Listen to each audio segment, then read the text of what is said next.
lu siap nggak? Ada kemungkinan lu nggak kaya gitu. Dari pekerjaan yang lu anggap lu cintain ini gitu. Lu kerja di passion lu dan tapi ada kemungkinan lu nggak sekaya itu dari opsi lain yang waktu itu ada gitu kan. Dan ya itu.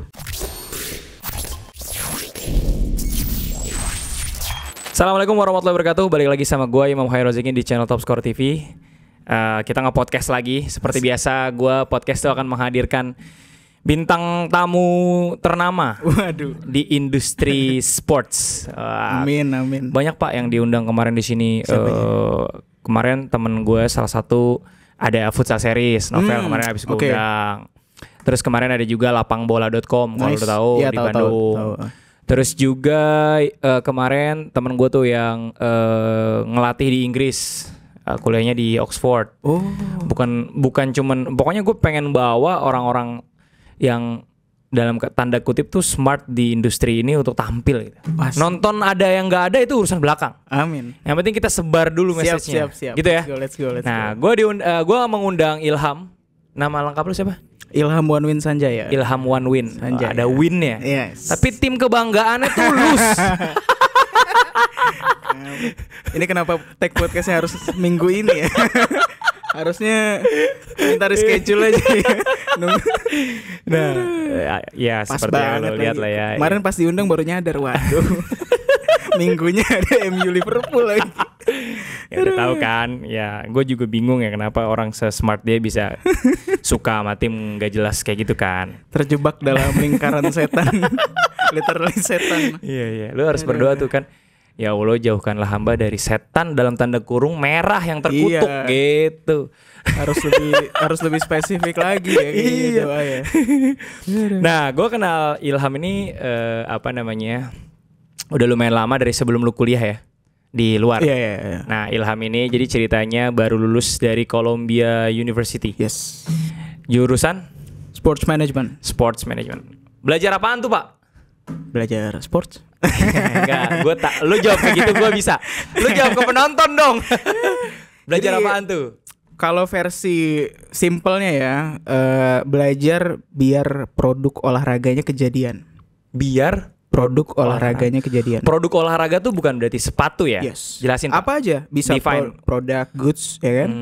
Event, klub, as a product, as a brand, liga, kompetisi, semuanya. Ya, baik itu skalanya nasional, provinsi ataupun event level community, itu semua dipelajari. Jadi secara komprehensif, baik itu secara operasional ataupun bisnis. Cuma ya batasannya itu sih. Lebih banyak bahas yang bisnis dan professional side-nya dibandingkan misalnya yang science gitu ya, sport science. Karena itu ada ilmu sendiri lah. Agak beda kalau sport science. Kalau sport science ibaratnya yang fokusnya lebih ke on the field itu ada ilmunya sendiri. Kalau yang gue pelajari di sports management tuh lebih banyak off the fieldnya. Off the field. Yeah. Oke, jadi kayak gimana caranya industri itu bisa jaga gitu ya kira-kira apa?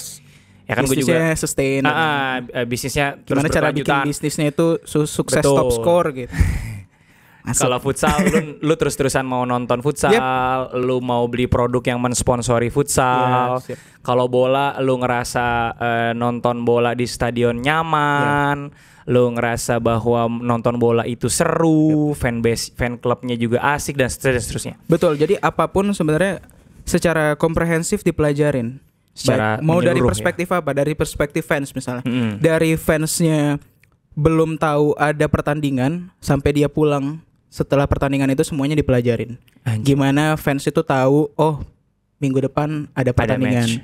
Gimana cara dia tahu jalur mana kalau dia mau ke lapangannya itu jalur mana yang paling bagus, yang paling mudah. Kalau misalnya dia datang dari kantor, datang dari rumah segala macam. Kalau dia belum punya tiket, kira-kira beli tiketnya di mana? Harga tiketnya disesuaikan dengan kondisi ekonomi, demografis, kemampuan daya beli dia dan semacamnya. Kalau dia mau beli tiketnya terusan, season tiket, semuanya dipelajarin. Jadi semuanya dipelajarin. Tergantung perspektifnya. Columbia University ini peringkat berapa dunia, Pak? 30 besar nyampe? Nyampe sih. Kalau berdasarkan LPDP itu dia masuk di top 10 perguruan tinggi utama dunia. Jadi salah satu yang diutamakan lah. Oke. Canggih. Lu LPDP? LPDP. Canggih. Lu dibiayain pemerintah lu berarti lu? Enggak. Iyalah. Lu balik harus bantu sepak bola lokal lo. Makanya gue invite lo ke federasi. Mas Rory ini gue tembak nih. Siap. Awas dia dibiayai oleh negara nih. Siap. Oke. Garuda calling versi. Nah, jadi teman-teman, Mas Ilham ini suka banget bola. Ya, dan dia asalnya Lampung. Dari Lampung. Jadi biar agak dramatis sedikit, lo dari desa di daerah Lampung gitu ya kira-kira ya? Dari kota lah, dari kota multikultural. Bandar Lampung. Bandar Lampung. Tapi ada di desanya nggak? Gue ya kalau keluarga gue dari Lampung Tengah. Lampung Tengah. Oke, nggak. Mas gue biar agak dramatis agak gitu, jadi sampai ke Columbia University. Ya, perwakilan gitu. Dari Lampung Tengah lah. Terbanggi besar nama daerahnya. Terus lu kuliah di UI S1 gitu ya. Terus habis itu S2 lu belajar sports management. Pertanyaan gue, kenapa lu keluar negeri belajar sports management? Di Indonesia ada gak? Di Indonesia kalau level S2-nya dia fokusnya lebih ke sports science. Sports science, ya. ITB. Kalau ya ada ITB, terus juga kalau sports management itu setahu gue tetap dipelajari di kampus-kampus olahraga gitu. Tapi dia masih level kelas gitu, course gitu, bukan yang kayak jurusan khusus gitu. Gitu, ya. Terus nih gue ngulik langsung ke kuliahnya nih. Karena menurut gue ini kita harus ngasih hook kan di depan supaya orang-orang tuh mau nonton. Oke. Nah, si kuliah sports management itu kan tadi belajar seru banget, ya kan? Nah, pertanyaan gue adalah kenapa lo mengambil jurusan itu? Kenapa lu suka banget sama sports? Sementara jarang ya orang kaya gara-gara sports. Betul. Bener nggak? Ada penelitiannya nggak? Ya enggak, maksudnya kalau orang yang ada di industri ya, bukan atlet. Kita ngomongnya nggak atlet. Ya. Bukan kalau nggak, kita ngomong atlet. Kalau atlet ya banyak banget orang kaya gara-gara. Tapi kalau di industrinya, artinya penopang ya. Betul. Nggak banyak. Nah, kenapa lu? Itu gue butuh 1,5 tahun sendiri dealing with that. Jadi lu siap nggak? Ada kemungkinan lu nggak kaya gitu. Dari pekerjaan yang lu anggap lu cintain ini gitu. Lu kerja di passion lu dan tapi ada kemungkinan lu nggak sekaya itu dari opsi lain yang waktu itu ada gitu kan. Dan ya itu, gue ngerasa hidup gue semenjak bokap gue udah nggak ada. Jadi waktu gue ngelihat bokap gue udah nggak ada itu, gue ngeliat di depan mata gue hidup tuh kayaknya cuma sekali. So gue kayaknya pengen ngelakuin apa yang pengen gue lakuin. Lu suka. Jadi ya gue insya Allah udah berniat diri kayak quote on quote mewakafkan diri gue lah untuk sport gitu, olahraga gitu. Canggih. Idealis sekali anak muda ini. Buat hook kan. Buat hook. Bercanda. Ya tapi ya ya itulah ya di tahapan karir yang sekarang itu ya idealisme. Nah sekarang dia juga jadi kemarin deket banget sama Martin Paes ya. Sorry bro, gue nggak ngikutin sepak bola lokal. Ini jujur, gue nggak ngikutin sepak bola lokal. Lu minta gue nyebutin starting 11 timnas juga gue nggak inget. Sumpah, tapi nggak apa-apa ya. Nah si Martin Paes tuh kemarin lu berkontribusi apa untuk benar-benar, kan dia kan baru naturalisasi.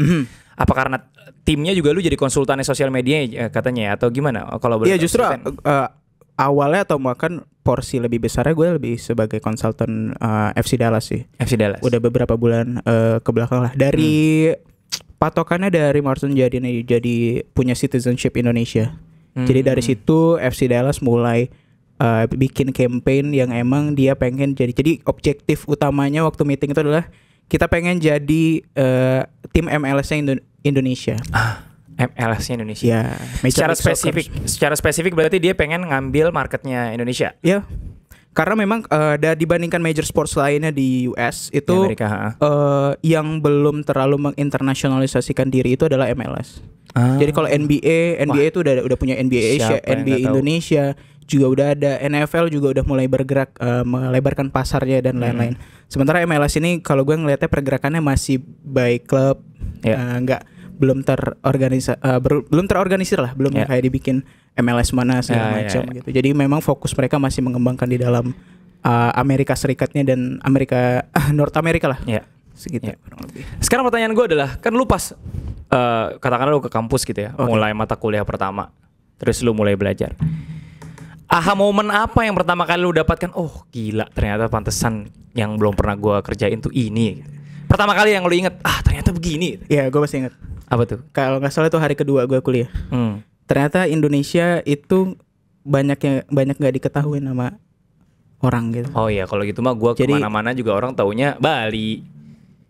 Tapi beneran kayak bener-bener have no idea about. Setelah gue analisa, ternyata karena pengetahuan mereka nggak luas. Bisa dia nggak tahu Indonesia gitu. Jadi bukan kita harus pesimis, Pak. Enggak. Lu pengetahuan lu speed banget, kok bisa lu nggak tahu negara lain gitu. Tapi ya maksudnya gini, kan kalau lo dari Indonesia lo datang dengan semangat kayak gue mau belajar waktu itu ya, gue mau belajar nih, gue mau mengembangkan olahraga Indonesia, gue tahu potensinya Indonesia, orang pada ngikutin gila bola segala macam. Tapi kalau misalnya kita bicara mengenai international relationship-nya gitu ya, kayak kita menjual itu dalam tanda kutip, kita menjual potensi ini ke luar. Kalau orang luar yang nggak tahu potensi itu ya sama aja gitu. Jadi gue ngeliat kayak harus ada pihak atau individual yang memang secara proaktif itu mempopulerkan potensi dari olahraga Indonesia gitu. Jadi sambil di dalam negerinya dikembangin, terus secara internasional juga harus ada, secara proaktif itu lebih dikenalkan. Jadi makin banyak yang emang dari brand atau liga atau klub ya emang tertarik sama market Indonesia. FC Dallas, MLS itu mereka semua surprise dengan, kalau kita sama kayak netizen Indonesia pasti kayak biasa. Udah iya, kalau ada tim yang engage dengan atau punya pemain Indo ya udah terprediksi lah bakal rame nih. Tapi mereka gak predik sebesar itu gitu. Bahkan kemarin waktu MLS All Star itu kontennya Martin Pass itu konten yang paling banyak engagement ya dibandingkan the whole All Stars teams yang mereka gitu. Oke. Terus kan lu ketemu ternyata bahwa Indonesia nggak dikenal.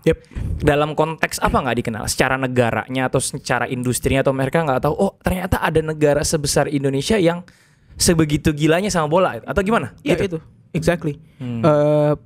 Belum lagi kita ngomongin tentang bonus demografi, lebih ke demografi secara keseluruhan.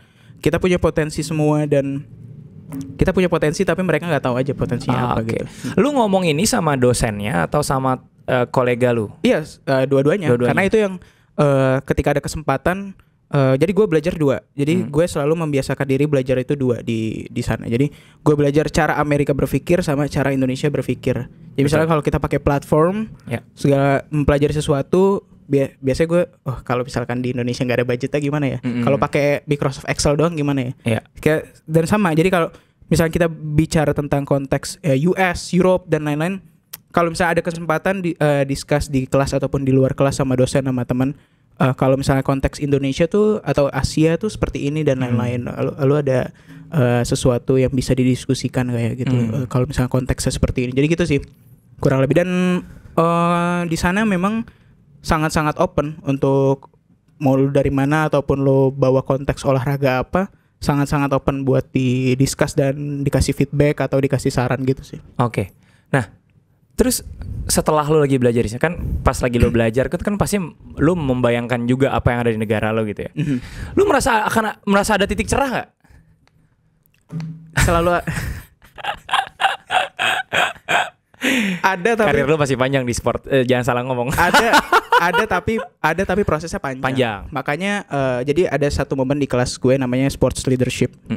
Waktu itu gue jadi dosennya itu nanya satu-satu ke semua muridnya gitu. Apa ketakutan terbesar lo untuk next step in your sports career gitu kan. Waktu itu spontan gitu kan, apa jawabnya, kalau gue tuh waktu itu jawabnya, gue takut apa yang gue cita-cita, hal ideal yang ada di otak gue tuh nggak kejadian karena berjuangnya sendirian gitu. Baru gue ngomong ya kan. Jadi dari situ discuss, gimana kalau gue secara pribadi itu berkontribusi buat memperbanyak orang-orang yang bisa kuliah di luar negeri belajar sports. Jadi nggak harus di Columbia karena banyak. Opsinya. Dan mereka pulang, jadi mereka sama menimba ilmu juga, terus balik. Khususnya kalau ada yang lewat beasiswa ya, jadi dia ada ikatan buat balik gitu. Jadi dari situ gue kebetulan udah punya itu, terjadi 1 tahun lalu. Dari situ gue bikin kayak semacam program mentoring gitu buat orang yang mau belajar sports di luar negeri, tapi khusus yang emang punya plan kontribusi buat balik ke Indonesia.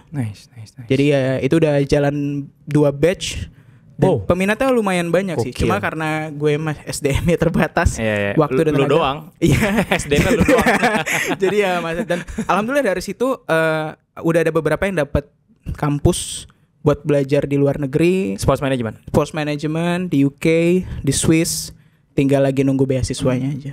Oke. Nah, yang buat yang baru tahu, Columbia University itu bukan ada di Columbia ya? Iya, itu nyokap gue juga. Gila. Even nyokap lo aja nanya, itu tuh adanya di Columbia gitu. Iya, dia cerita ke tetangga katanya mau ke Columbia. Tapi revisinya enggak. Tapi gue salut. Artinya lu juga dari background ada background pendidikan yang strong gitu nggak sih, men? Orang tua gitu segala macam. Misalkan orang tua guru atau apa gitu. Nyokap gue guru. Nyokap lo guru. Oke. Nah, terus ya lu sendiri akhirnya menurut gue beasiswa S2 ke luar negeri itu ada dua hal. Yang pertama, nggak ada kerjaan. Yang kedua, emang mau belajar. Karena banyak juga teman-teman gue yang ngambil S2 karena lagi nggak ada kerjaan nih. Terus pinter. Jadi kayak dia punya berkah pinter. Jadi dia ikut tes gitu. Kayak gue nih, gue kuliah lagi nggak ada kerjaan. Oke. Tapi gue nggak ngambil LPDP kayak gitu. Itu beneran. Sama satu lagi, itu beneran. Itu beneran. Cuman kan gue jawab ke yang lagi interview, gue nggak mungkin bilang gue lagi nggak ada kerjaan kan? Iya. Ya gue bilang aja gue pengen apalah segala macam kan gitu. Akhirnya lolos. Nah, balik lagi ke yang tadi.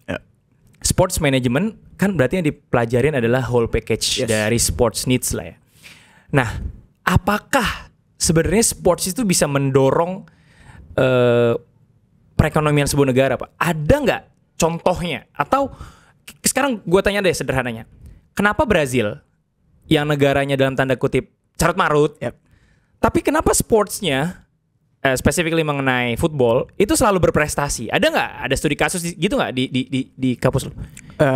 Kalau Brazil itu justru banyak kritiknya dari perspektif sports ekonomis. Dia ada salah satu sports ekonomis namanya Andrew Zimbalist, salah satu yang gue ikutin juga. Dia salah satu yang mengkritik kebijakan, salah satu yang suka banyak mengkritik kebijakan olahraga di Brazil. Jadi investment yang dilakukan dalam kondisi ekonomi yang seperti itu tuh sangat-sangat sangat-sangat riskan. Dan ternyata memang ada beberapa korupsi, nepotisme dan lain di era Brazil 2008 sampai 2012. Itu era persiapan mereka punya 2014 dulu ya Piala Dunia, World Cup dan Rio 2016 Olimpiade. Jadi itu dan kelihatan jadi banyak venue olahraga yang disiapkan di Brazil itu akhirnya sekarang terbengkalai, ada yang jadi tempat penampungan bus dan lain-lain. Jadi nggak itu. Jadi kalau kita bicara tentang sports ekonomi tadi juga ada faktor di mana kita melihat impact-nya. Kira-kira kalau kita invest segini, impact-nya seperti apa? Impact baik itu ke community, ke secara ekonomi langsung, economical value-nya seperti apa dan lain-lain. Nah kalau misalnya berketerkaitan dengan Brazil jago main bola, ya itu nggak ada kaitannya sama sports management? Pasti ada. Kan? Tapi kan bukan ada faktor di mana kalau Brazil ya. Kalau ini kan case-nya Brazil ya. Kalau kita lihat secara sekilas, secara simpel aja lah. Mereka kan ada gift-nya juga gitu. Ada faktor talent. Dan kedekatan terhadap olahraganya, main di komplek-komplek dan lain-lain. Nah itu semuanya itu ada faktor sports management ya. Bagaimana nih? Kalau gue punya mazhab sports, itu sports is a human rights. Dan itu emang hak semua orang. Ya, emang sports itu adalah hak asasi manusia. Jadi negara sebagai agen human rights itu wajib menyediakan, menjaga dan membuat orang itu bisa berolahraga. Makanya di semua negara itu sports participation itu jadi salah satu indikator. Di desain besar olahraga nasional kita juga di tahun 2045 Indonesia Emas itu 65 ya kan, itu kan roadmap ya Pak. 60% sekitar 60% sampai 70% orang itu berolahraga 3 kali dalam seminggu. Nah, itu patokannya. Dan itu kan berarti by design. Kalau Brazil ada faktor kulturalnya. Dan memang kedekatan terhadap olahraga itu sendiri sih. Kalau dalam pandangan gue ya. Artinya, apakah ada korelasi antara pengelolaan sports management yang benar dengan prestasi sebuah klub? Brazil antitesis dong. prestasi sebuah klub. Negara. Prestasi sebuah negara.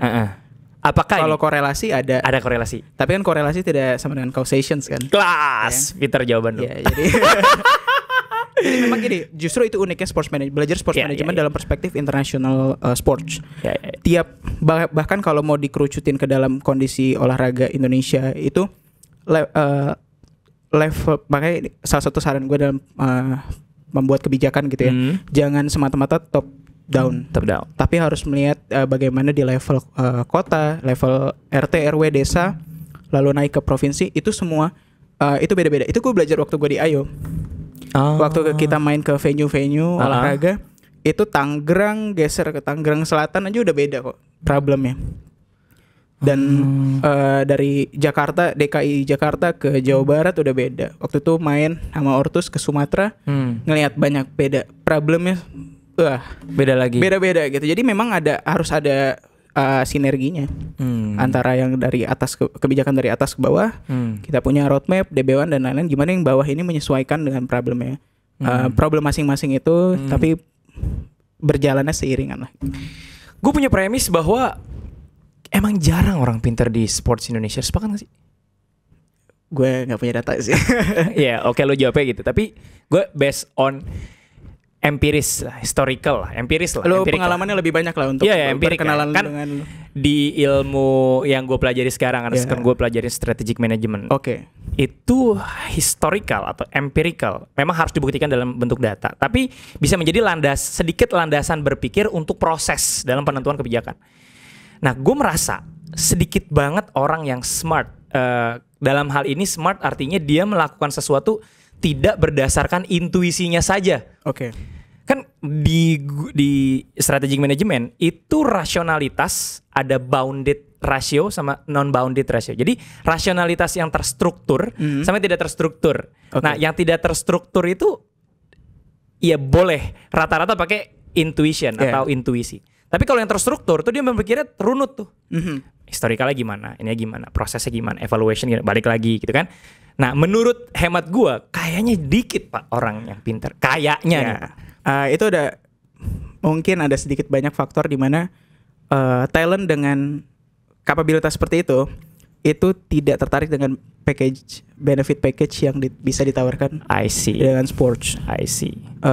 Ini menarik banget sih. Jadi memang butuh itu juga semangat yang gue bawa di program mentoring yang gue punya itu.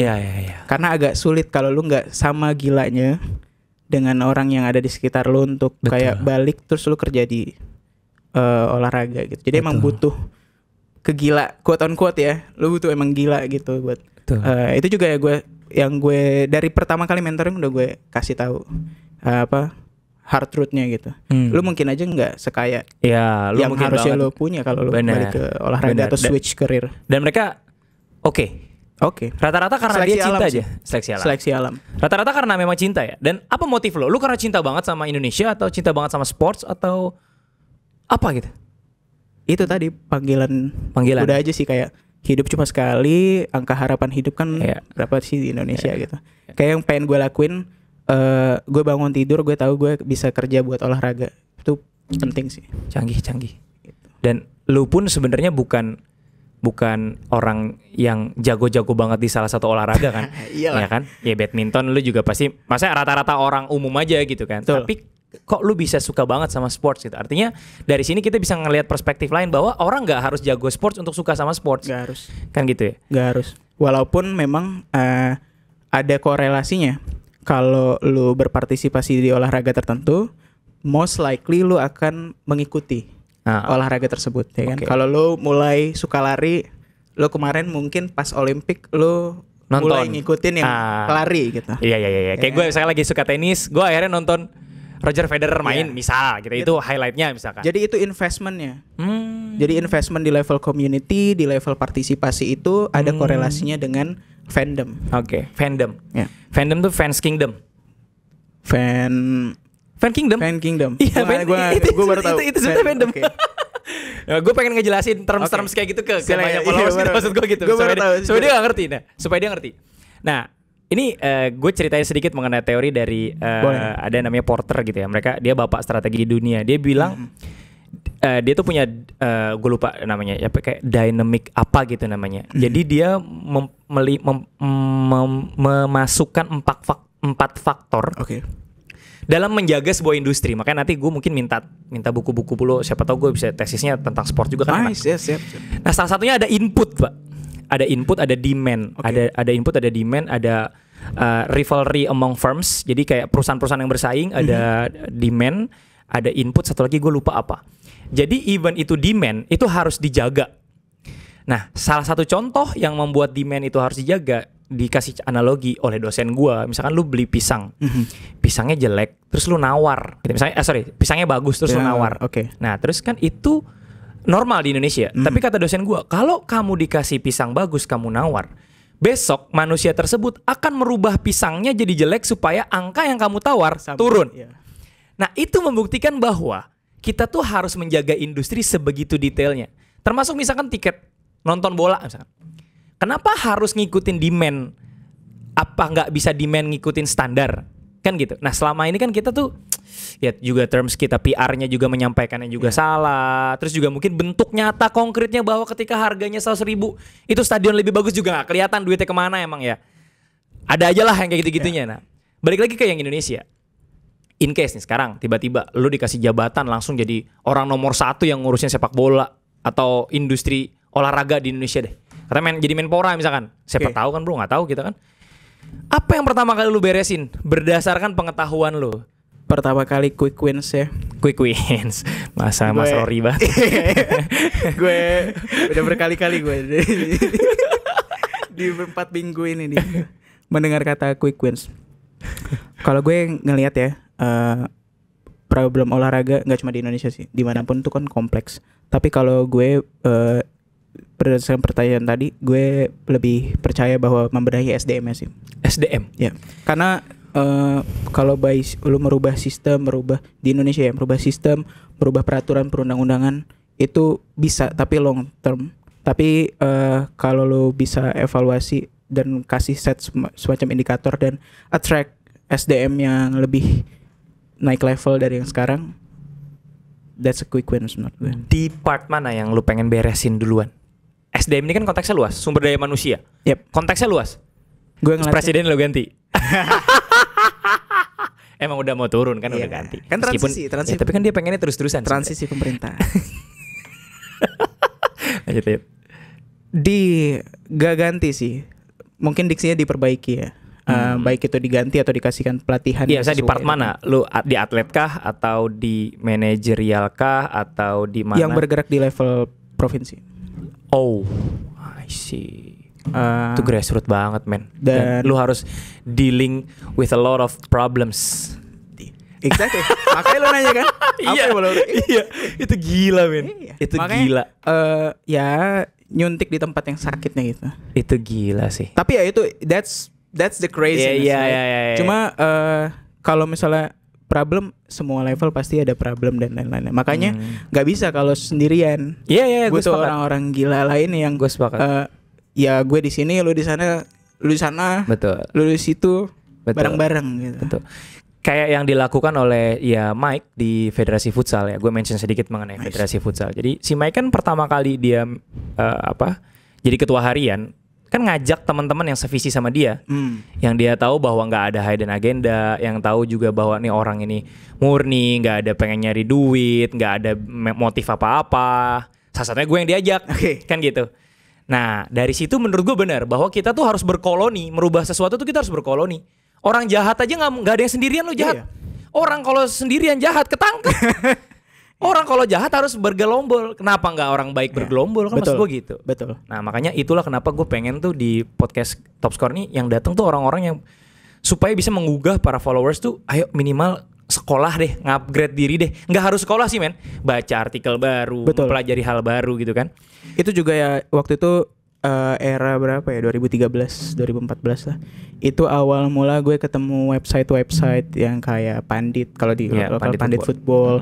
Terus bahkan goal.com juga yang tapi ya ada Indonesia, di internasional juga kan. Waktu itu, nah ini juga mungkin jadi salah satu ini juga untuk semacam sumber problem yang tadi yang barusan lo sebutin adalah kemampuan orang Indonesia secara general itu untuk membaca atau mengonsumsi informasi dalam bahasa Inggris.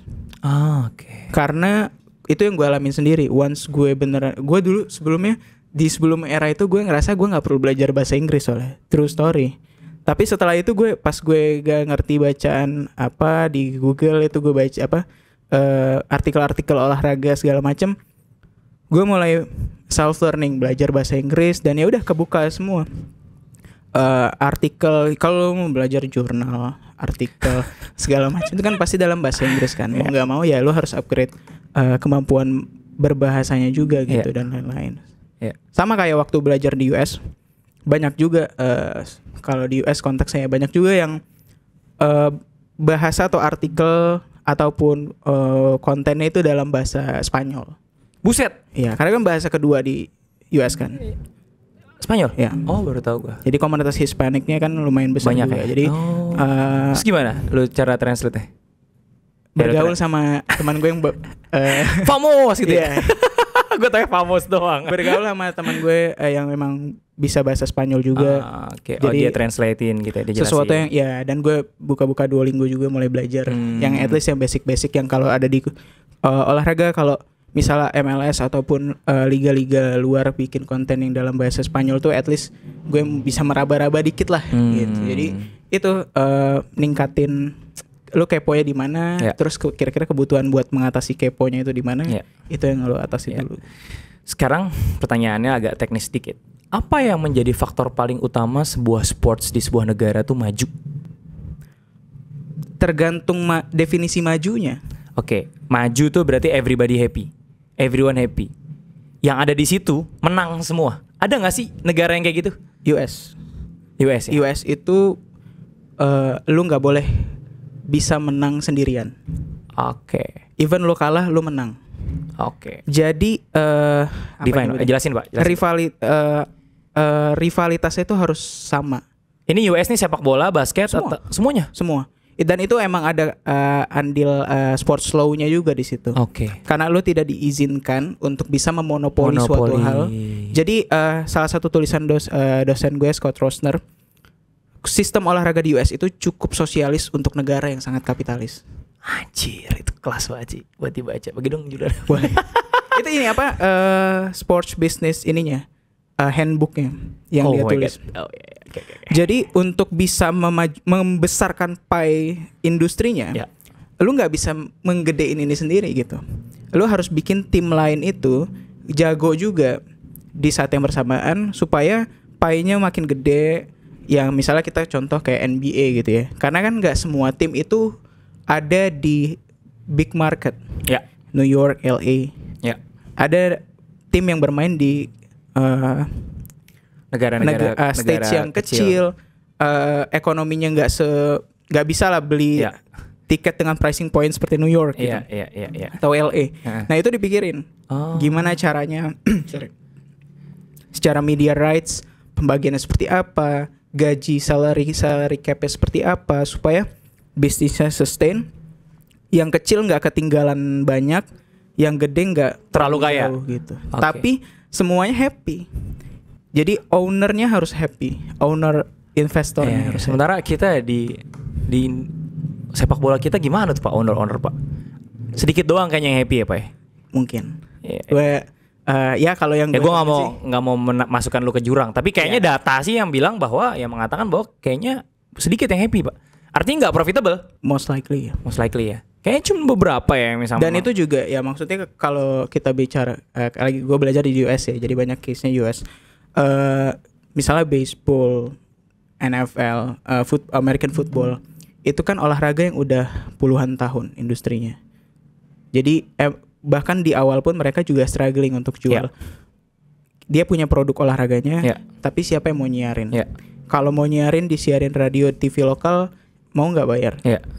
Sampai akhirnya fast forward 2024 NFL setahun 10 billion US dollar dari media rights. Jadi secara ideal pie revenue streamnya memang kalau media rights-nya yang paling gede itu udah ada dalam kondisi ideal liganya bisa sustain bertahun-tahun gitu.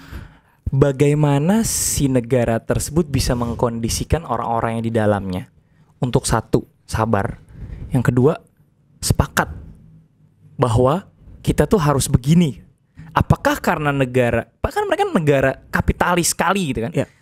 Artinya negara kapitalis itu kan memakan yang lemah, yang kuat dia yang bertahan. Tapi tadi seperti yang dosen lu bilang, sosialis kan kita semua harus rata. Nah, bagaimana itu cara mereka manage-nya, Pak? Jadi yang paling harus merasa diuntungkan ini kan ownership. Ya.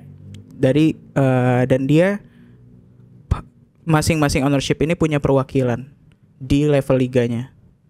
Jadi sorry, ownership maksudnya gimana tuh? Lu punya tim, gue punya tim. Lu owner, gue owner. Tapi kita nggak boleh jadi pemangku kepentingan yang paling atas di liga. Tapi kita harus ada di dalamnya. Jadi lu nggak, pemangku kebijakannya siapa? CEO liga. Dan itu harus jadi gini. Misalnya komisioner ya, kalau di US tuh konsepnya komisioner kan, komisioner NBA, Adam Silver misalnya. Dia itu bukan bekerja buat fans, bukan bekerja buat olahraga ya. Dia nggak ada kepentingan buat memajukan olahraga basket di Amerika. Dia sebagai profesional. Dia itu tugasnya bekerja untuk owner. Jadi kepentingan dia itu adalah kepentingan owner. Dia bekerja untuk owner agar liganya untung. Dan pertanyaan lo tadi, semuanya untung. Jadi gimana biar ini untung dan owner-ownernya happy? Jadi gak harus ownernya yang paling saham yang paling gede sih, yang ada di dalam boardnya itu. Bisa jadi perwakilan aja dan lain-lain untuk menjadi penyambung lah dari level tim ke liganya gitu. Jadi semua keputusan liga itu harus berdasarkan 3/4. Ya ada ininya, ada mekanismenya lah. Keputusan, penalti, apakah Messi boleh ke Inter Miami? Nah, boleh ceritain Pak, tuh Messi itu emang duitnya Inter Miami atau gimana sih? Itu uangnya dari MLS, dari Inter Miami, Adidas sama Apple TV. Jadi enggak, karena gede banget nggak datengin Messi. Iya. Dan itu tadi semuanya untung. Betul. Gara-gara Messi, semuanya revenue harusnya naik ya. Gila. Apalagi attendance naik semua. Attendance ya. Kehadiran orang ke stadion. Betul. Karena misalnya Messi main di New York naikin harga, full seat, uangnya buat New York. Jadi untung kan? Iya. Dan New York nggak harus ngegaji Messi.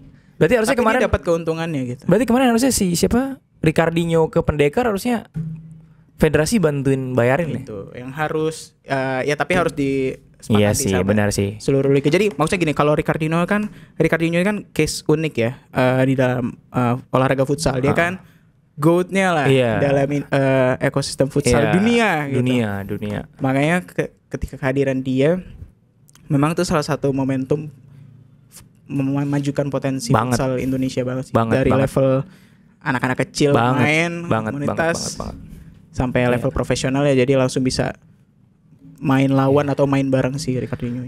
Ya, makasih Atta Halilintar. Benar-benar itu kontribusinya bagus banget itu buat futsal. Nah itu thanks to Atta Halilintar juga ada dipelajari juga di sports management. Oke, gimana? Karena ada 3 pilar dan salah satu pilarnya itu adalah uang dari owner.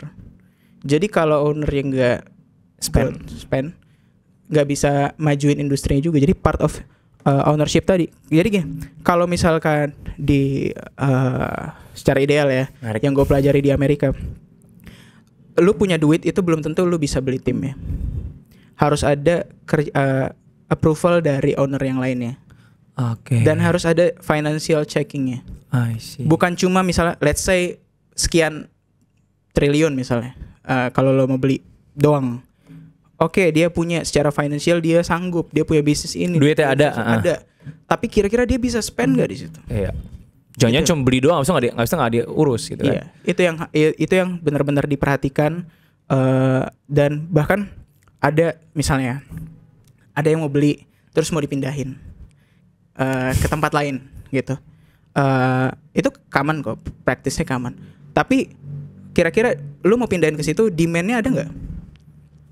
Demand-nya bisa memenuhi nggak? Atau jangan-jangan justru malah bikin rugi gitu kalau lu pindahin. Stay aja gitu. Ya. Biasanya kalau dipindahin itu ya karena memang misalnya Di situ udah lama banget tuh, puluhan tahun, terus demand-nya makin turun, terus lo lihat ada pasar lain yang bisa lebih potensial, why not? Artinya di industri kita hampir semua industri, hampir semua sports, di volley gue lihat, bola, futsal apalagi, ya bener-bener depend on berapa banyak uang yang mesti dikeluarin dari owner, seberapa kuat finansial mereka. Kalau itu selesai, klubnya selesai, industrinya bisa turun loh. Makanya yang harus dipikirkan oleh negara itu gimana caranya uang yang dia keluarkan minimal banget seri lah Pak ya.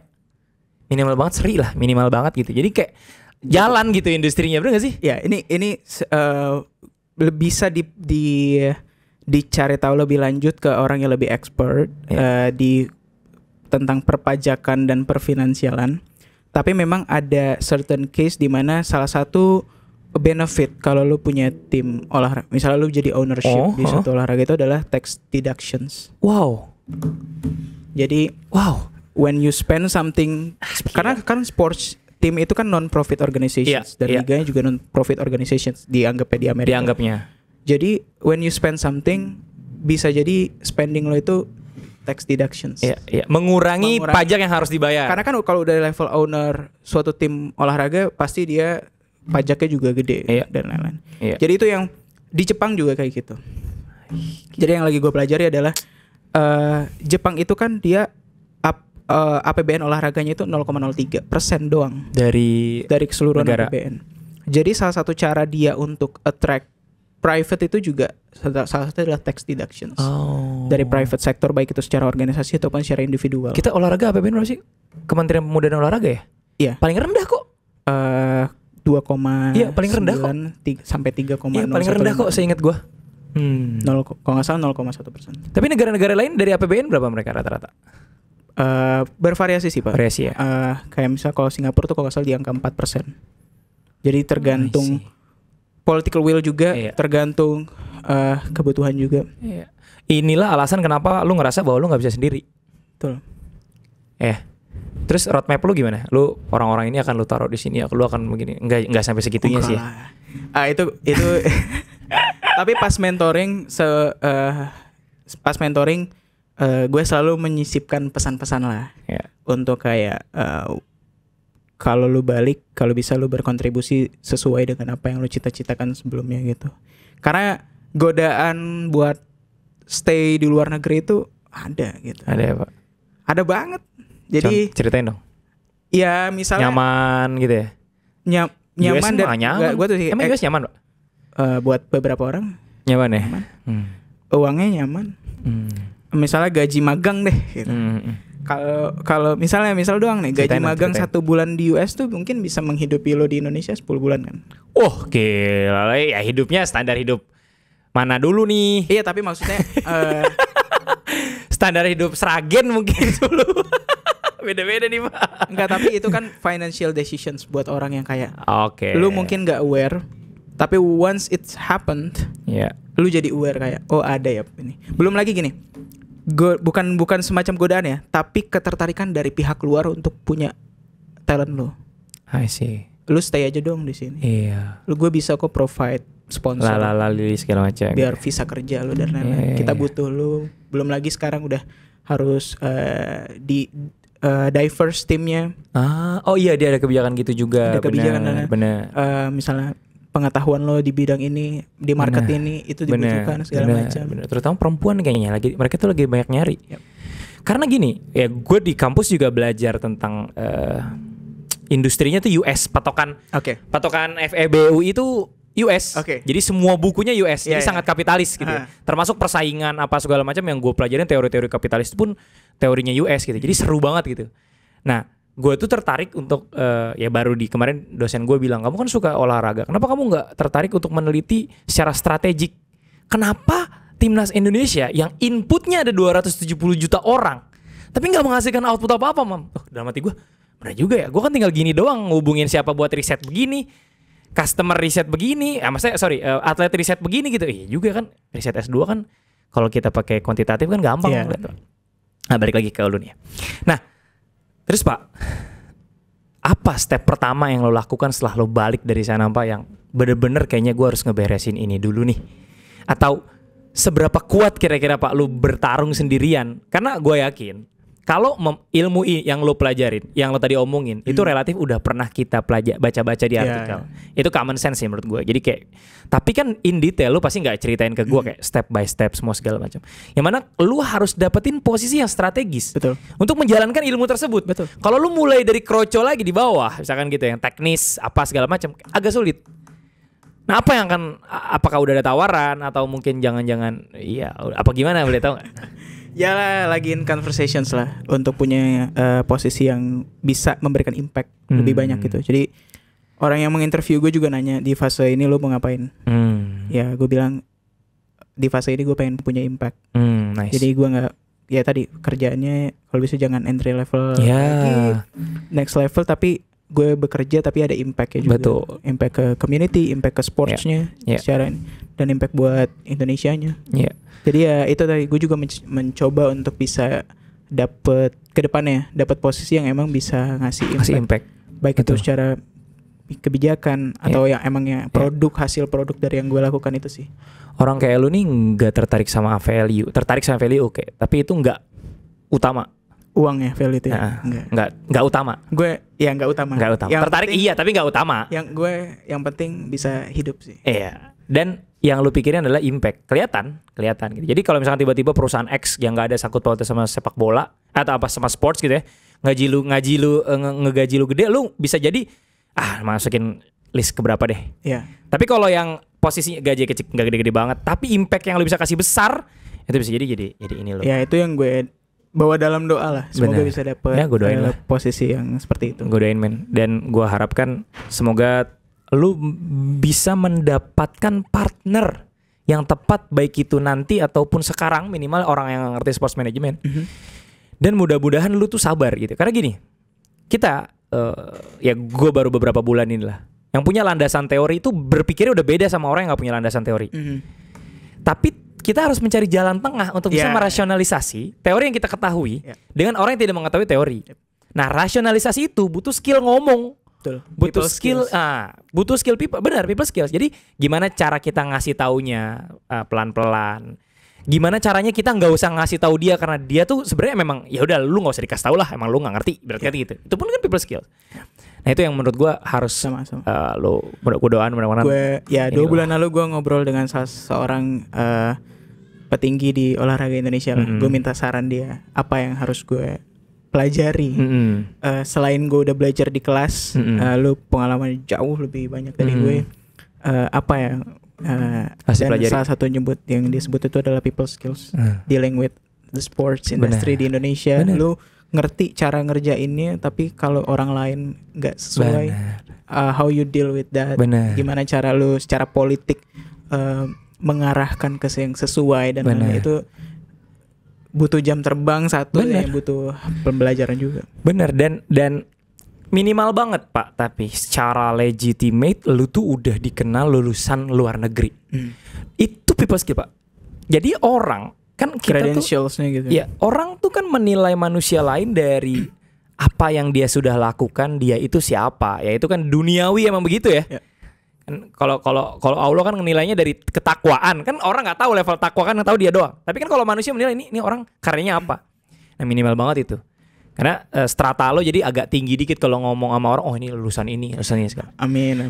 Iya tadi kalau ngomongin itu ya posisi strategis, hopefully. Tapi di satu sisi gue juga udah meniatkan diri gue untuk punya pro bono hours. Nice. Buat teman-teman misalkan di Spora, Asprof atau federasi. Mas Rory udah dia ini Mas Rory. Iya, pro bono hours yang gue, karena gini, mungkin kita nggak bisa berkolaborasi sebagai, misalnya kalau kita ngomong kayak kalau gue datang ke misalnya ke Dispora gitu atau ke, jangan yang lain deh, federasi futsal aja biar lu nggak nyinggung. Enggak perlu nyinggung apa. Justru ini memasarkan. Karena saya siap pro bono. Gitu. Tahu, pro bono tuh jelasin. Pro bono tuh sebuah tindakan yang tidak mengharapkan apa-apalah, ibarat kata gitu. Jadi for free semuanya gitu ya. Karena itu gue udah belajar sesuatu, itu juga gue tulis dalam esai LPDP gue. Nice. Ketika gue balik, gue akan memberikan peran gue sebagai konsultan untuk teman-teman di level kota, level provinsi, kalau misalkan butuh sesuatu sharing, ataupun even kayak bantu yang bisa gue bantu secara simple research kecil-kecilan dan lain-lain yang sekiranya memang bisa membantu mereka solve their own problem, yang gue bilang tadi, kayak problem mereka beda-beda dan belum tentu mereka saat itu punya sumber daya manusia yang bisa mengarahkan ke arah solving the problem tadi. Yaitu gue berkenan untuk membantu secara cuma-cuma gitu. Nice. Termasuk juga klub ya? Termasuk klub ya. Jadi misalkan ada klub yang mau curhat, kita mau mengindustrialisasikan klub nih. Ya. Datang ke lo ngobrol, apa yang harus pertama kali kami lakukan? Ya, kalau klub, tapi kemarin gue juga alhamdulillah udah nemu satu klub yang melakukan hal itu. Gue biasanya lihat juga dari visi ownernya. Iya. Kalau visi ownernya agak beda jauh gitu ya, maunya punya quote on quote quick wins tadi, tapi nggak sejalan dengan apa yang mau dia lakuin atau kepentingan politik dia, gue jangan gitu. Iya. Lu nggak dulu deh gitu kira-kira ya. Karena ya udah lalu. Tapi kalau udah kelihatan nih ownernya memang punya visi, dia entah mungkin visinya bisa jadi dia pengen bangun olahraga di tempat dia bermain ya, quote on quote, atau emang dia mau membangun bisnis dari industri olahraga ini lewat tim dia. Nah itu gue mungkin bisa membantu sedikit banyak lah gitu. Karena balik lagi ke ownership itu penting banget, peran yang memang penting banget dalam kemajuan olahraga di level apapun ataupun di olahraga manapun. Karena tadi kan ada financial checking yang kita bahas sebelumnya, tapi juga ada kayak semacam interview lagi setelah itu dari calon owner di interview dengan perwakilan dari liganya. Dilihat kira-kira lu punya emotional relationship apa sih sama tim ini sampai lu mau beli di values gini. Apakah lu cuma emang melihat ini tuh sebagai financial investment aja, atau emang cuma pengen gelontorin uang? Karena ketika ownernya punya relationship dalam bentuk apapun dengan tim yang dia punya, dia akan lebih spend yang dia akan keluarkan itu bisa jadi lebih banyak dibandingkan owner yang tidak memiliki kedekatan. Apalagi kalau ownernya ternyata turns out dia memang dari masa kecil dia udah fans sama timnya, atau emang dia kelahiran dari situ. Bisa dilihat background ownership di olahraga US. Pasti kalau ditarik ada kaitannya. Tadi ya emang lahir di situ, emang suka sama olahraganya, atau emang suka sama timnya secara spesifik, atau dia punya bisnis tapi HQ-nya di situ. Jadi dia punya kepentingan. Ketika dia punya kepentingan, baik itu motivasinya apapun, dia bisa spend lebih banyak gitu. Dan itu yang diharapkan. Dia spend memancing investasi, memancing bisnisnya lebih besar lagi. Ya. Berarti perputaran uangnya juga harus besar. Ya. Itu ya. Jadi salah satunya memang sports management itu memang ya harus dilihat seberapa besar market atau perputaran uang yang dihasilkan dari industri tersebut. Betul nggak Pak? Dan kalau dibilang prestasi, benar tadi prestasi ada korelasi, tapi kan itu bukan kausalitas ya, bukan hukum sebab akibat gitu ya. Itu menarik banget. Nah, gue tertarik terus terang untuk belajar lebih dalam gitu ya. Iya, tertarik karena gue tahu ya mungkin gue salah satu orang yang bisa tersenyum kalau kata Mas Jo, atasan kita berdua dari Ayu. Dia bilang, oh iya gue inget tuh, gue inget interview itu. Oh, jadi lu tuh salah satu orang yang bisa tersenyum memang dari industri sports ya. Iya, karena gue jualan sepatu. Dan ternyata memang kayaknya di industri ini salah satu orang yang bisa tersenyum, artinya bisa menghasilkan profit. Itu ya kayak gue gini. Dan gue pribadi, dulu gue punya mindset bahwa gue harus bikin toko lain mati. Tapi sekarang udah. Justru gue pengen toko lain sama-sama menang. Gitu ya, itu butuh waktu 10 tahun lah kan. Sekarang udah 10 tahun. Tapi kenapa? Karena dengan semuanya menang, semuanya happy, everybody's happy, dan industrinya jalan. Happy, industrinya jalan gitu. Jadi kayak bayangin kalau seandainya lu cuman di Jabodetabek cuman ada satu toko top score. Iya, top score rame banget. Iya, tapi nggak semua orang si customer tuh happy karena nyari sepatu tuh susah ada di top score di Depok gitu. Nggak gitu juga. Termasuk customer ya, bukan cuma owner doang. Jadi kayak demand itu harus dijaga gitu. Nah itu yang menurut gue jadi menarik banget sih. Mungkin nanti kalau gue butuh paper buat jadi landasan teori, gue bisa hubungin lo ya Pak ya. Siap. Alhamdulillah deh ketemu lah gitu ya. Nanti Ya gitulah Pak, yang ntar kita obrolin ya. Oke, last question Pak. Federasi Futsal Iya udah, kemarin gue udah ketemu sama lo. Bukan nanya-nanya lagi. Gue udah ketemu sama lo kemarin. Last question nih Pak, apa pesan lo yang mungkin secara spesifik dari berbagai stakeholder deh? Kalau lo owner klub, lo harus ngapain? Kalau lo adalah fan klub, lo harus ngapain? Kalau lo adalah seorang pemangku kebijakan, lo harus ngapain? Boleh, bisa nggak? Tiga orang itu deh. Kalau fan club idealnya harus gimana? Secara general buat ketiga itu bantu majuin olahraga berdasarkan apa yang lu bisa lakukan gitu. Sebagai fans, lu lu kesulitan buat datang ke setiap pertandingan. Match. Tapi lu bisa datang ke satu pertandingan tertentu, lakuin. Lu dukung tim via digital engagement, lakuin. Timnya jadi punya digital engagement bagus, bisa dijual ke sponsor, bisa dijual ada partner kolaborasi lain dan lain-lain. Banyak. Apalagi fans itu kan salah satu core dalam industri ini kan. Jadi memang dan harus timbal balik. Dari timnya juga harus bikin fans itu nyaman dan mudah untuk ngelakuin perannya. Untuk ngelakuin itu. Kalau kita punya produk event, gimana dia ke stadionnya itu enak. Apalagi kalau di US juga salah satu spender itu kan orang yang datang dengan family kan. Ayah, ibu, anak. Dia beli 3 tiket. Dia mungkin beli 3 makanan, 3 minuman, laku. Groups, community. Jadi tim juga harus bisa lebih engage dengan community di tempatnya. Ada student tickets, ada buat tiket mahasiswa segala macam, invest ke young generations yang mungkin di masa depan 10 tahun ke depan bakal jadi salah satu top spender di tim loh, beli merchandise dan lain-lain. Jadi kalau dari pemangku kebijakan tadi harus lebih peka lagi programnya yang mau dibangun, yang dibikin, kebijakan yang dibikin itu harus bisa membantu seluruh stakeholdersnya sesuai dengan roadmapnya. Karena setuju nggak setuju, Indonesia udah punya roadmapnya. Desain besar olahraga nasional. 2044 Olimpiade sekian. 2044 partisipasi olahraga sekian persen. 2044 industri olahraga maju. 2045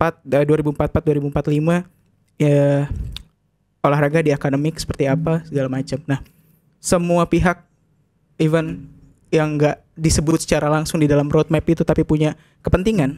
Top score nggak mungkin nggak punya kepentingan di semakin banyak orang yang berolahraga 3 kali seminggu, semakin cepat sepatunya rusak.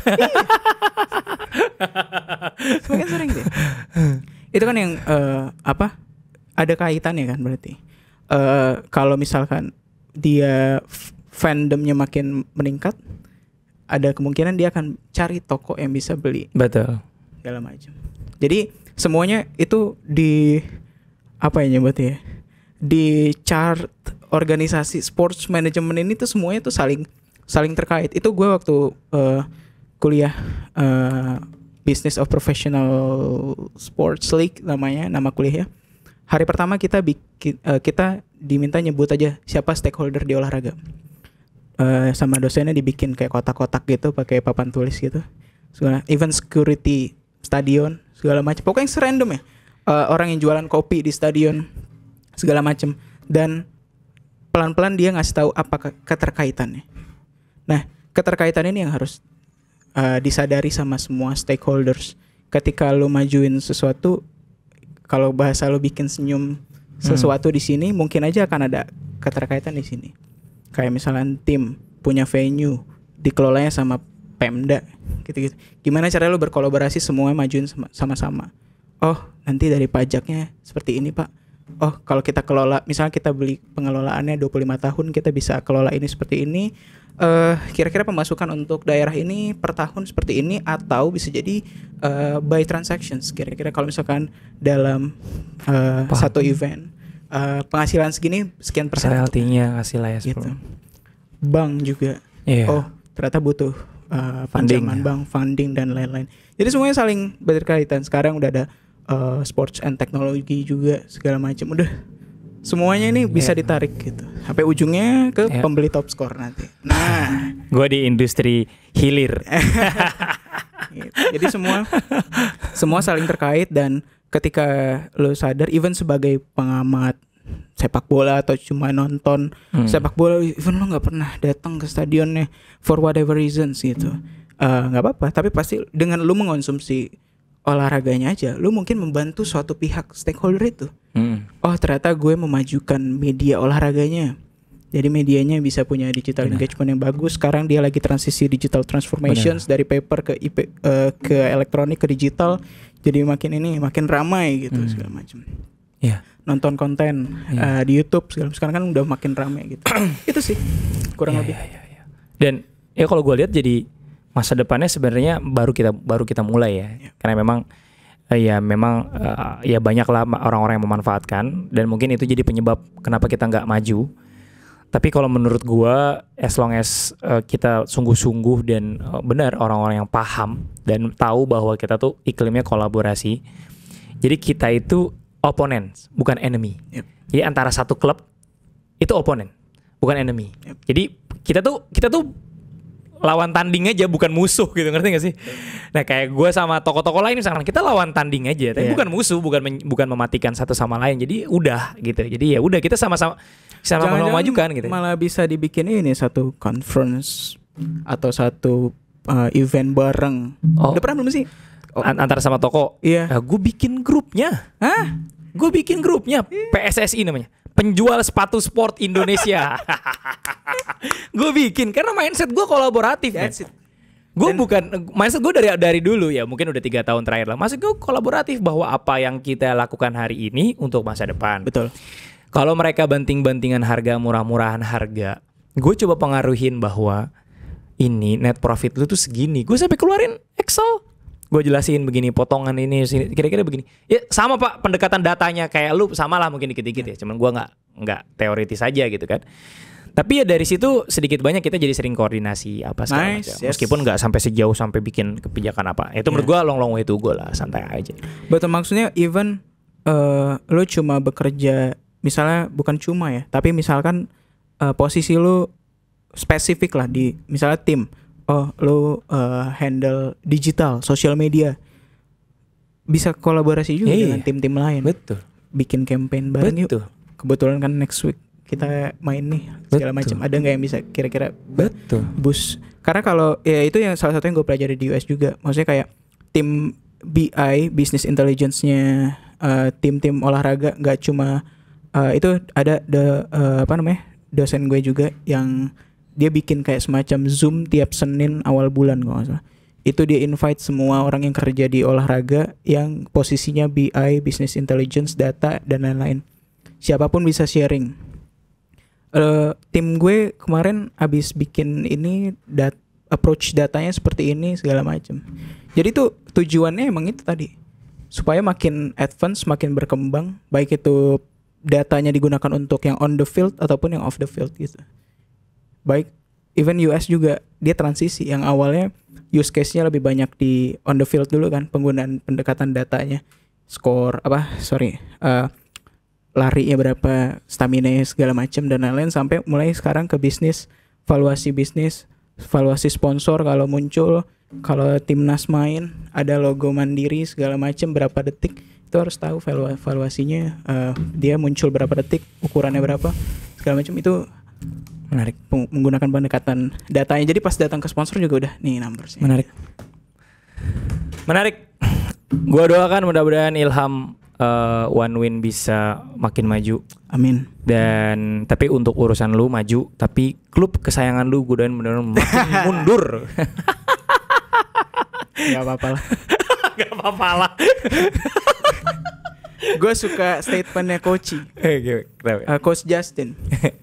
Problem fans MU itu di era yang sekarang, dia berpikir dengan yang suka bikin dia sakit hati itu adalah dia berpikir dengan perubahan yang ada pelan-pelan ini, timnya akan langsung kembali ke era Sir Alex Ferguson. Gue udah melewati itu. Jadi kalau kemarin kalah 0-3 padahal abis beli spend, ya udah lah ya. Targetnya emang harusnya Big Four gitu. Enggak, Liverpool biarin bersaing sama Arsenal sama City lah. Kita tuh Chelsea, kalau Chelsea menang kita kalah, baru agak worry. Iya. Kemarin kan nih kameramen gue tanya, big match next apa nih? Wah ada di bang big match mas, apa? MU lawan Soton. Kakak gue. Ya sabarlah Pak ya, MU lawan Soton big match itu setara levelnya gitu kan. Oke Tops, itu aja Mas. Terima kasih udah mampir. Thank you Gua doakan udah mengundang juga. Ya, seru. Thank you. Buat teman-teman semua mungkin yang merasa bahwa diskusinya sangat mendalam. Nah, itu kalau teman-teman kuat nonton sampai menit segini berarti teman-teman tuh curiosity-nya tinggi. Nice. Karena ini ilmunya daging semua nih. Amin. Iya, ilmunya daging kalau menurut gua. Meskipun di tataran umum tapi banyak pengetahuan-pengetahuan yang sebenarnya gua aja baru dengar gitu ya. Nah mudah-mudahan teman-teman semua yang sekarang dengar mungkin boleh misalkan ada SSB di daerah rumah teman-teman mulai dibantu-bantu komersialisasiin dong misalkan gitu undang warga RT sini dong kalau lagi tanding kalau lagi sparring kita bantu ini yuk gitu lapangannya kita giniin yuk gitu dari dana mana dari dana iuran warga misalkan jadi ya itu aja sebenarnya bisa membuat industri setidaknya dalam skala yang kecil itu terbantu gitu kan. Nah, mudah-mudahan teman-teman semua di sini punya mindset yang maju ya. Jadi growth mindset bukan fixed mindset. Nice. Growth mindset itu paham bahwa di dunia ini selalu ada perubahan setiap detik. Fixed mindset bahwa di dunia ini detik kapanpun tidak pernah berubah. Nah, mudah-mudahan teman-teman semua masuk ke yang growth mindset dan bisa mengupgrade diri teman-teman menjadi seseorang. Terima kasih. Salaman dulu. Meskipun fans MU gue. Assalamualaikum warahmatullahi wabarakatuh. Thank you. Selamat datang di Top Score. Cari sepatu apa?